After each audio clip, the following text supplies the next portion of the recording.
Hello learners, welcome you all on our YouTube channel Success with Economics। 12th class economics का macro economics part B उसके short question की series और adjusted reason की series हमारे channel success with economics पर start हो रखी है। 11 मार्च को आपका फाइनल एग्जाम है 12th क्लास का इकोनॉमिक्स का, तो आप अपनी प्रिपरेशन यहाँ से कीजिए, आपको बहुत ज़्यादा बेनिफिट मिलेगा पेपर में। ठीक है, तो क्वेश्चन नंबर फर्स्ट है, चैप्टर 4 है ये और इसका क्वेश्चन नंबर फर्स्ट है, एक देश की घरेलू सीमा के अंतर्गत किसके योगदान को, चैप्टर 5 है, सॉरी ये राष्ट्रीय आय का माप चैप्टर 5 है, 4 तक कंप्लीट हो चुके हैं अपने। तो देश की घरेलू सीमा में किसके योगदान को मापा जाता है, हर एक जो प्रोड्यूसर है सभी की इनकम को हम वैल्यू एडिशन जब होता है तो उसमें इंक्लूड करते हैं। B will be right answer. Next है, दोहरी गणना की समस्या कौन सी विधि में होती है, याद रखना प्रोडक्ट मेथड में होती है। किसको अंतिम उपभोग व्यय में शामिल नहीं किया जाता, प्राइवेट जो अंतिम उपभोग व्यय है फाइनल कंजप्शन एक्सपेंडिचर है, मैं आपको हिंदी और इंग्लिश दोनों में मेन बातें बता दूंगी। जो फाइनल कंजप्शन एक्सपेंडिचर है उसमें प्राइवेट कंजप्शन एक्सपेंडिचर और गवर्नमेंट कंजप्शन एक्सपेंडिचर दोनों को शामिल किया जाता है। निर्माण पर व्यय एक्सपेंडिचर ऑन कंस्ट्रक्शन इसको शामिल नहीं किया जाता, तो थर्ड का सी आंसर। नेक्स्ट है क्वेश्चन नंबर 4 कि राष्ट्रीय आय को मापने में कौन सी कठिनाई नहीं आती। अब यहाँ पर दोहरी गणना भी आती है, विदेशी कंपनियों को ऐड किया जाए उनकी इनकम को या नहीं किया जाए, प्रतिफल रहित जो सेवाएं हैं उनको ऐड किया जाए या नहीं किया जाए जिनसे कोई हमें प्रॉफिट नहीं होता।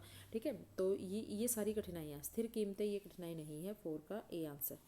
अब है पांचवा, दोहरी गणना के फलस्वरूप राष्ट्रीय आय का अत्यधिक अनुमान लग जाता है, क्योंकि जब वैल्यू एडिशन हो जाता है तो हर स्टेप पर वैल्यू ऐड होती जाएगी, तो जब तक वो लास्ट में वैल्यू बनेगी प्राइस जो होगा वो बहुत ज़्यादा होगा।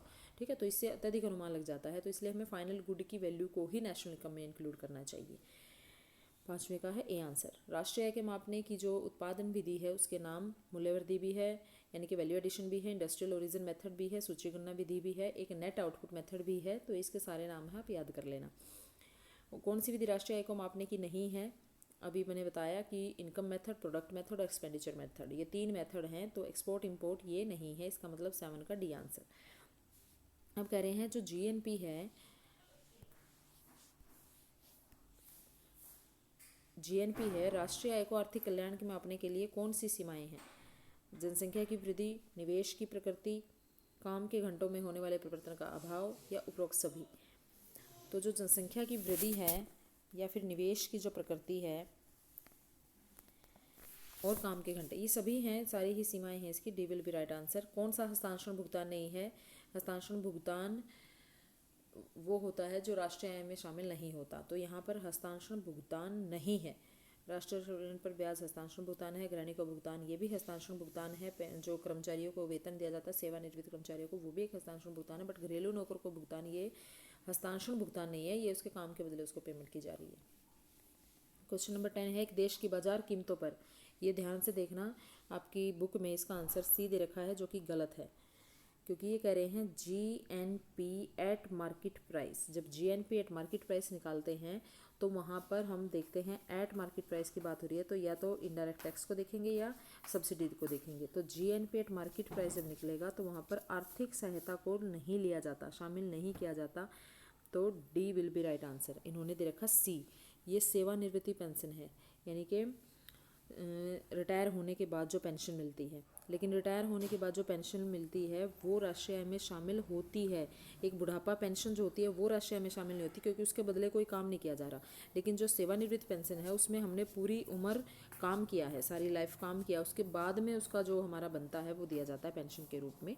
ठीक है, तो ये फ़र्क याद रखना, यहाँ पर आर्थिक सहायता आएगा 10वें का आंसर। उसके बाद है, आय विधि द्वारा राष्ट्रीय का अनुमान लगाते समय किसको शामिल नहीं किया जाता।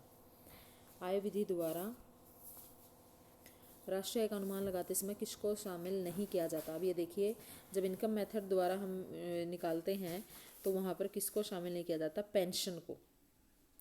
लेकिन ये पेंशन यहाँ ना तो इन्होंने सेवानिवृत्ति बोला है ना बुढ़ापा बोला है, तो आप इसको बुढ़ापा पेंशन ही मान के चलिए और इसको शामिल नहीं किया जाता, क्योंकि और तो लगान, मिश्रित आय, वितरित लाभ सबको शामिल किया जाता है। उसके बाद वास्तविक राष्ट्रीय आय का क्या मतलब है, जो जीएनपी एट फिक्स कॉस्ट होती है वही वास्तविक होती है। अब है, बिस्कुट निर्माता कंपनी के लिए कौन सी मध्यवर्ती वस्तु है। जब बिस्किट बनाते हैं तो इंटरमीडिएट गुड कौन सी यूज़ होती है, आटा, चीनी, घी सारी ही होती है, D will be right answer. राष्ट्रीय आय में शामिल नहीं किया जाएगा, किसको राष्ट्रीय आय में शामिल नहीं किया जाएगा? हस्तांतरण आय, ट्रांसफर पेमेंट को, घरेलू सेवाओं को, मध्यवर्ती वस्तु को, किसी को भी शामिल नहीं किया जाता। D will be right answer. अब शुद्ध निर्यात क्या है? जब एक्सपोर्ट में से इंपोर्ट माइनस करते हैं तो वो नेट एक्सपोर्ट है।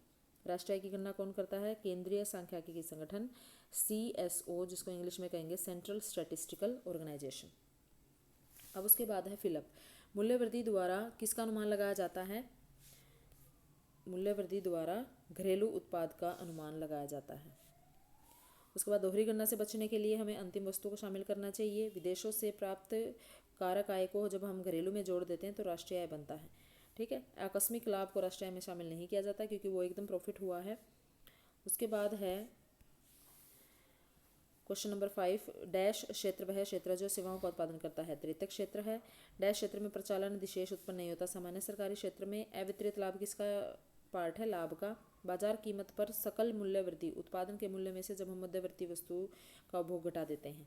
उत्पादन विधि में मध्यवर्ती वस्तुओं के मूल्यों को शामिल नहीं किया जाता।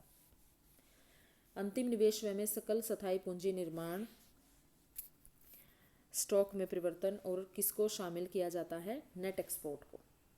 नेट एक्सपोर्ट व्यय विधि में पुरानी वस्तुओं पर किया जाने वाला व्यय शामिल नहीं किया जाता क्योंकि जब वो पुरानी वस्तुएं जब कभी नई थी तो उनको राष्ट्रीय आय में शामिल किया जा चुका है। उनको बार बार अगर शामिल करेंगे तो डबल काउंटिंग की प्रॉब्लम होगी। लास्ट क्वेश्चन है स्टॉक में परिवर्तन। स्टॉक में परिवर्तन का फॉर्मूला है closing stock minus opening stock. क्योंकि जब हम मान लीजिए हमने कोई शोरूम करा, उसमें स्टार्टिंग में हमने 1,00,000 रुपये का सामान डाला। ठीक है। लास्ट में जब 10 साल बाद हम शोरूम को बंद कर रहे हैं या कहीं और हम शिफ्ट कर रहे हैं तो वहाँ उस टाइम पर हम देखते हैं कि क्या इसमें 5 लाख का सामान है, तो हम 5 लाख में से 1,00,000 माइनस करेंगे तभी तो हमें पता चलेगा ना कि हमारा कितना चेंज हुआ। तो फाइनल में से ओपनिंग वाला माइनस करते हैं, आरंभिक स्टॉक माइनस कर देते हैं। ठीक है। आई होप आपको ये सभी फिलअप और मल्टीपल चॉइस क्वेश्चन क्लियर हैं। Please like and share this video. Thank you very much.